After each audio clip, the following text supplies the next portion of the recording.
Tudo bem, pessoal? Boa noite! E aí, professor Jonas, de língua portuguesa, para nossa mentoria de gramática. E aí, como é que estão? Vamos lá, de onde vocês falam, de onde estão estudando? E aí, pessoal, preparados? Preparados? Então, hoje, especificamente, nós temos ali alguns cursos, né, se encerrando, o preparatório ali já está fechando, outros iniciando, e a gente vai com um conteúdo, obviamente, de linha comum, indiferente o curso ou para qual concurso vocês estejam se preparando. Povo, conteúdo bem técnico, tá? Conteúdo bem específico. Então, é aquele conteúdo que mesmo não caindo alguma nomenclatura específica, uma nomenclatura bem típica, ele vai estar lá, tá? Porque ele envolve justamente as competências ali de coesão, coerência, porque nós estamos falando de concordância nominal e concordância verbal.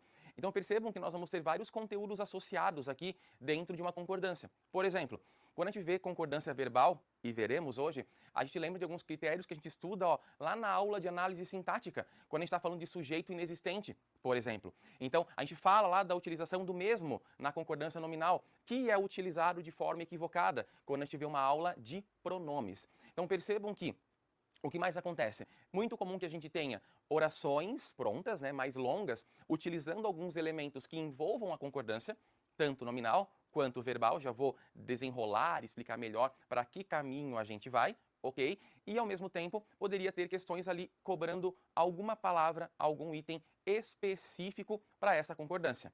Então, para a gente começar, nós vamos de concordância nominal. Vamos lembrar? Vamos lá, o que nós temos? Quando a gente pensa em gramática, né, quando a gente pensa em algumas definições, em algumas nomenclaturas gramaticais, o que a gente tem? Nós temos uma que é bem ampla. Nós temos verbos e nomes. Verbos e nomes. Ou seja, tecnicamente, tudo que não é verbo vira um nome. Então, a concordância nominal, ela vai efetuar essa concordância com termos que não sejam verbos. Aqui, gente, muito mais específico, ligados a adjetivos, substantivos, e aí a gente vai associando alguns termos a eles. Tipo, tem um substantivo, vou associar um artigo a ele, um pronome a ele, um numeral. Por quê? Quando a gente pensa em concordância nominal, o nosso foco vai ser fazer a concordância em duas linhas. Ou seja, ou nós vamos fazer uma concordância de gênero, ok? Lembrem que gênero pra gente aqui, regras gramaticais, norma padrão, ele envolve estrutura de palavra, tá? Então esse gênero masculino, feminino, ou seja, a palavra é masculina, a palavra é feminina e tudo que eu vou ligar associado a ela e ainda a concordância ligada a número. Como assim número, Jonas? Número, pra gente, essa definição de número não tem a ver com numeral, combinado? Então, concordância ali envolvendo número. A ideia de sabermos se o termo, se a palavra, se a expressão, ela fica no singular ou ela passa para o plural. Entendido? O que a gente faz então? Na parte de concordância nominal, o foco é muito ligado a algumas palavras específicas, tá? Trouxe para a gente trabalhar, trouxe para a gente ver quando essas palavrinhas caem, tipo um obrigado, um obrigada, com quem que elas farão concordância dentro de uma oração, ok? Vamos começar? Preparados aí, ó? Vamos lá, ó. Cafezão, cafezão, cafezão. Partimos para o primeiro bloco, então, de concordância nominal. E aí nós temos as duas primeiras palavrinhas. Por que elas estão juntas? Porque elas têm a mesma regra. Elas possuem a mesma regra. Palavras anexo e incluso. Quais são ou qual é a regra para essas duas palavrinhas? Sempre que elas estão em uma oração, elas concordam em número e gênero com o que tem na oração. O que isso significa? Se eu tiver, por exemplo, a palavra documentos sendo a minha base, sendo o meu foco de uma oração, ó, documentos, masculino, plural. Então eu vou usar, por exemplo, anexados ou anexos, ok? Porque ele vai concordar, elas são variáveis. Tanto o anexo quanto o incluso, eles concordam com o que nós temos nas orações. Dê uma olhadinha comigo, ó. A multa está inclusa neste valor? Por que inclusa? Porque nós estamos falando de multa. Multa feminino, multa singular. A cópia veio anexa ao contrato. Então, percebam, cópia feminino, cópia singular. E se eu trocar? Mesmo que eu colocasse ali, ó, as cópias, a única alteração seria passar anexa para o plural. Se eu trocar por os documentos vieram anexos. Então eu já sei que tanto anexo quanto incluso são expressões variáveis. Elas concordam com o que nós tivermos na oração. Aí antes que vocês levantem as perguntas ali, pô, Jonas, mas eu já li a expressão em anexo. Em anexo. Existe. E aí quando a gente usa, é uma saída bem estratégica. Então usar a expressãozinha em anexo. O que acontece? Ao utilizá-la, ela fica invariável. Então não importa o que eu coloque na minha oração. Eu posso colocar, ó, a cópia em anexo, os documentos em anexo, não faz diferença pra gente. Por isso, não é uma das expressões, não é um dos termos que mais aparece em concurso, ok? Ah, mas eu vou usar porque eu vou fazer concurso ali para tal coisa, eu vou ficar na parte de documentação. Ok, é um recurso que você vai utilizar de forma pessoal e é uma possibilidade. Mas nas questões, eles vão muito mais exigir de vocês se a concordância está acontecendo, beleza? Então vamos lá. Obrigado. Também é uma expressão que varia e ela sempre concorda com o termo a que ela se refere. Então, Jonas, eu vou dizer obrigado. Na oração nós temos a garotinha disse obrigada.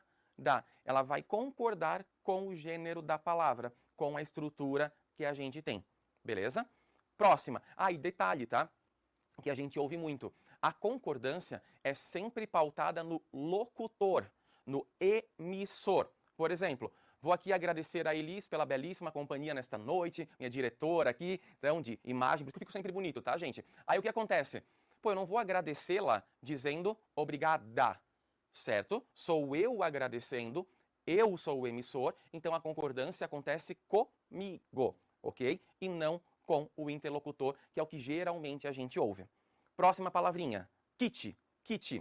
Vejam, lembram? Kit significa ali, estamos kits, por exemplo. Então a ideia de que nós estamos iguais, está em concordância, é essa a ideia.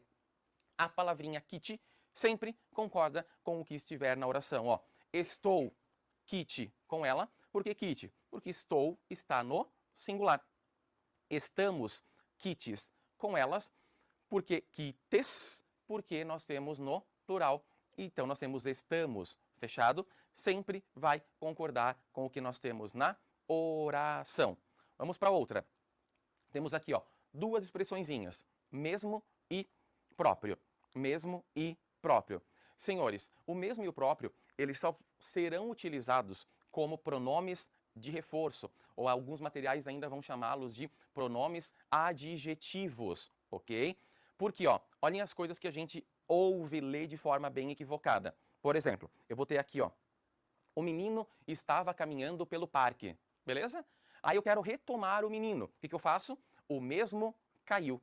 É o tipo de coisa que a gente ouve, que a gente lê o tempo todo. Mas quando eu puxo da aula de pronomes, eu lembro que isso está extremamente errado. O mesmo, o próprio, eles não são pronomes para retomadas. Eles equivalem semanticamente como se fosse um sozinho, sozinha. Tipo, eu mesmo realizei o exercício. A ideia de eu sozinho. Então ele vai fazer a concordância em gênero, em número, singular e plural, com o item, com o termo que nós tivermos na oração. Tá? Então olhem só, nós mesmos fizemos a atividade. Cansadas de esperar o montador da empresa, as irmãs próprias construíram a estante. Tá? Então percebam que o que acontece aqui, justamente a ideia de eu concordar. E por que eu coloco próprias? Porque são as irmãs. Irmãs, então, singular, não plural. Feminino, próprias. Então, de novo, quando a gente ler ali, perceba que tem muitas coisas, inclusive da área ali, né, de direito, do povo que está na polícia e tal, que acaba escrevendo, o meliante não sei o que, não sei o que, o mesmo fez tal coisa. Este o mesmo está errado. Então, eles servem como uma referência para uma forma adjetiva e ele concorda, então, em número e gênero com o que nós temos na nossa oração. Nunca mais errando isso. Combinado? Próximas. O tal qual. Também vemos geralmente errado.